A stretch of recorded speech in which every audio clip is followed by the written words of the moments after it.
রাধে রাধে। পুরী পুরী কিন্তু হলো বাঙালিদের আবেগ। আমরা অল্প কদিনের ছুটিতেও কিন্তু প্রত্যেকে পুরী চলে যেতে চাই। এমন খুব কম বাঙালি আছে যারা পুরীতে একবারও ঘুরতে যায়নি বা ঘুরতে যাওয়ার ইচ্ছা রাখে না। পুরীতে ঘুরতে যাওয়ার পিছনে মূলত দুটি কারণ আছে। এক হলো পুরীতে জগন্নাথ দেবের মন্দির দর্শন, আর দ্বিতীয় হলো পুরীর সুবিশাল সমুদ্র দর্শন। আজকে আমি তোমাদের বলবো পুরীতে জগন্নাথ দেবের মন্দির কিভাবে প্রতিষ্ঠা হয়, বা জগন্নাথ দেবের মন্দির প্রতিষ্ঠার পিছনে রহস্যটা কী। আর অন্যান্য সমস্ত জায়গায় দেবদেবতারা মূলত ধাতু বা পাথর দিয়ে নির্মিত হওয়ার সত্ত্বেও পুরীতে জগন্নাথ দেবের মূর্তি কিন্তু নিম কাষ্ঠ দিয়ে নির্মিত। কেন? এবং এটিও জানাবো যে কী কারণে জগন্নাথ, বলরাম এবং সুভদ্রার মূর্তি অসম্পূর্ণ। প্রতি বছর রথ উপলক্ষে কিন্তু লক্ষাধিক ভক্তগণ পুরীতে যান এবং তারা জগন্নাথ মন্দির দর্শন করেন। পুরীর জগন্নাথ মন্দির আমাদের এতটাই আবেগ যে আমরা প্রত্যেকে চাই অন্তত একবার সেখানে গিয়ে ভগবানকে দর্শন করতে। তো চলো আজকে জেনে নিই কীভাবে পুরীর জগন্নাথ মন্দির প্রতিষ্ঠিত হয়েছিল। প্রথমেই ফিরে যাই তাহলে দাপর যুগে। দাপর যুগে কুরুক্ষেত্র যুদ্ধের পরে ভগবান শ্রীকৃষ্ণ একবার গাছের নিচে বসেছিলেন এবং সেই সময় তার ওই রাঙা চরণ দেখে জরা নামে এক শবর সেটিকে পাখি ভাবে। তখন তিনি বিষ মাখানো তীর নিক্ষেপ করেন ভগবান শ্রীকৃষ্ণের দিকে এবং তা তার চরণে এসে বিদ্ধ হয় এবং ভগবান শ্রীকৃষ্ণ দেহ রাখেন বা মৃত্যুবরণ করেন। সেই খবর পেয়ে অর্জুন তখন ছুটে আসেন দ্বারকায় এবং ভগবান শ্রীকৃষ্ণের সৎকার শুরু করেন। তার সমস্ত দেহ দগ্ধ হলেও তার নাভিদেশ কিছুতেই দগ্ধ হচ্ছিল না। তখন অর্জুন এই নির্দেশ পান যে এটিই হলো পরম ব্রহ্ম এবং এটিকে যেন সমুদ্রে নিক্ষেপ করা হয়। ভগবান শ্রীকৃষ্ণের আদেশ মতো অর্জুন ভগবান শ্রীকৃষ্ণের নাভিটিকে সমুদ্রে নিক্ষেপ করেন এবং নাভিটি তখন সমুদ্রের ঢেউয়ের সাথে সাথে এগিয়ে যেতে থাকে। তখন জরা নামে ওই শবরটি প্রচণ্ড দুঃখিত হন এবং সেও সমুদ্রের তীর ধরে সেই নাভিটিকে লক্ষ্য করে ছুটতে থাকেন এবং সে পুরীতে এসে থামে। তখন সে স্বপ্নাদেশ পান এই যে সেই নাভিটিকে যেন সে সমুদ্র থেকে তুলে নেয় এবং তার বংশধররা অর্থাৎ শবররা যেন তার পূজা শুরু করেন। ভগবান শবরদের হাত থেকেই সেই পূজা নেবেন এবং তাই নীলমাধব নামে কিন্তু প্রতিষ্ঠিত, বা ভগবান শ্রীকৃষ্ণের সেই নাভি কিন্তু নীলমাধব।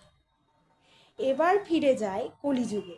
কিভাবে পুরীতে জগন্নাথ মন্দির প্রতিষ্ঠা হয় সেই কথা আজকে তোমাদের বলি চলো। পুরীতে রাজা ইন্দ্রদ্যুম্ন ছিলেন অত্যন্ত বিষ্ণুর ভক্ত এবং তিনি ছিলেন বিষ্ণুদেবের উপাসক। তিনি তিনি প্রধানত নির্মাণ করেন পুরীর জগন্নাথ মন্দির। কিন্তু তিনি কিভাবে সেই মন্দিরে মূর্তি প্রতিষ্ঠা করবেন বা মূর্তি রাখবেন, তখন তিনি স্বপ্নাদেশ পান এই যে নীলাঞ্চল থেকে যেন সেই নীলমাধবকে নিয়ে আসা হয় পুরীতে। তখন বিদ্যাপতি অর্থাৎ তার খুব ঘনিষ্ঠ একজন পুরোহিত, তিনি তখন নীলাঞ্চলে যান এবং তিনি জানতে পারেন নীলাঞ্চলের শবররা নীলমাধবকে পাহাড়ের গুহায় লুকিয়ে রেখেছেন এবং শবরদের দলপতি পুরোহিত তার যার নাম ছিল বিশ্ব বসু, সেই কিন্তু নীলমাধবের পূজা অর্চনা করত। তখন সে ছলে বলে কৌশলে বিশ্ব বসুর কন্যা ললিতাকে বিবাহ করেন এবং ললিতার মাধ্যমে নীলমাধব অবধি পৌঁছান এবং নীলমাধবকে নীলাঞ্চল থেকে পুরীতে নিয়ে আসেন। এর ফলে শবররা দুঃখিত হয়ে পড়েন। রাজা ইন্দ্রদ্যুম্ন পুনরায় স্বপ্নাদেশ এই পান যেন নীলমাধবকে পুনরায় নীলাঞ্চলে ফিরিয়ে দিয়ে আসা হয়। তখন ইন্দ্রদ্যুম্ন প্রচণ্ড দুঃখের সাথে নীলমাধবকে পুনরায় নীলাঞ্চলে কিন্তু ফিরিয়ে দিয়ে আসেন শবরদের কাছে। তখন ভগবান তাকে পুনরায় আবার স্বপ্নাদেশ দেন এই যে তিনি জগন্নাথ রূপে ফিরে আসবেন পুরীতেই, এবং তখন রাজা ইন্দ্রদ্যুম্ন পুরীতে জগন্নাথ মন্দির প্রতিষ্ঠার কাজ শুরু করেন এবং জগন্নাথ মন্দির স্থাপন হওয়ার পরে তিনি পুনরায় আবার স্বপ্নাদেশ পান এই যে সেখানে পুরীর সমুদ্রে একটি নিমের গুঁড়ি ভেসে আসবে এবং সেই নিমের গুঁড়ি দিয়ে যেন ভগবান জগন্নাথ, বলরাম এবং সুভদ্রার মূর্তিটি নির্মাণ করা হয়। পরের দিন সকালে রাজা ইন্দ্রদ্যুম্ন যখন পুরীর সমুদ্রে যান তখন দেখেন পুরীর সমুদ্রে একটি নিম কাঠ ভেসে ভেসে এসেছে এবং সেটি পুরীর সমুদ্র তটে গিয়ে আটকে গেছে। তখন তিনি তার সমস্ত সৈন্যদের দিয়ে সেই নিমের গুড়িকে আনানোর চেষ্টা করেন, কিন্তু কোনোভাবেই তার সমস্ত সৈন্যদল মিলেও সেই কাঠের গুড়িকে নিয়ে আসতে সক্ষম হন না।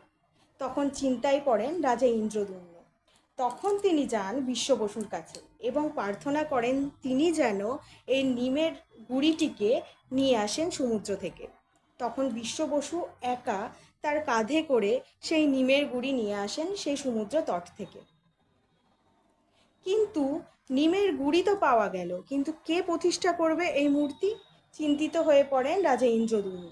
তখন দেবশিল্পী বিশ্বকর্মা এক বৃদ্ধের রূপ ধারণ করে আসেন রাজা ইন্দ্রদ্যুম্নের কাছে এবং তিনি জানান তিনি রাজি আছেন এই মূর্তি নির্মাণ করতে, কিন্তু তিনি কয়েকটি শর্ত রাখেন। কী ছিল সেই শর্ত? চলো সেটাও জানাই। প্রথমত তিনি বলেন তিনি একাই সেই মূর্তি নির্মাণ করবেন। দ্বিতীয়ত, যতদিন না পর্যন্ত মূর্তিটি সম্পন্ন হচ্ছে ততদিন যেন মন্দিরের দরজা সম্পূর্ণভাবে বন্ধ থাকে। তৃতীয়ত, মূর্তিটি সম্পন্ন করতে 21 দিন সময় লাগবে, তার আগে যেন কোনোভাবেই মন্দিরের দরজা খোলা না হয়।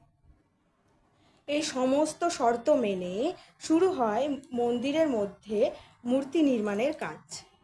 কিন্তু রাজা ইন্দ্রদ্যুম্নের স্ত্রী দেবী গুন্ডিচা ক্রমশই আগ্রহী হয়ে ওঠেন সেই মূর্তিটি দেখার জন্য।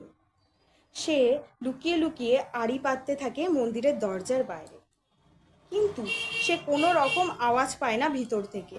তখন কয়েকদিন যাওয়ার পর সে চিন্তিত হয়ে পড়ে এই ভেবে যে বৃদ্ধ কারিগরটি হয়তো ভিতরে অন্ন এবং জলের অভাবে মারা গেছে।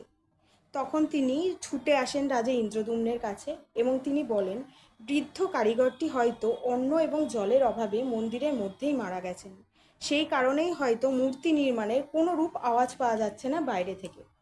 তখন এক প্রকার অসহায় হয়েই রাজা ইন্দ্রদ্যুম্ন মন্দিরের দরজাটি খোলেন।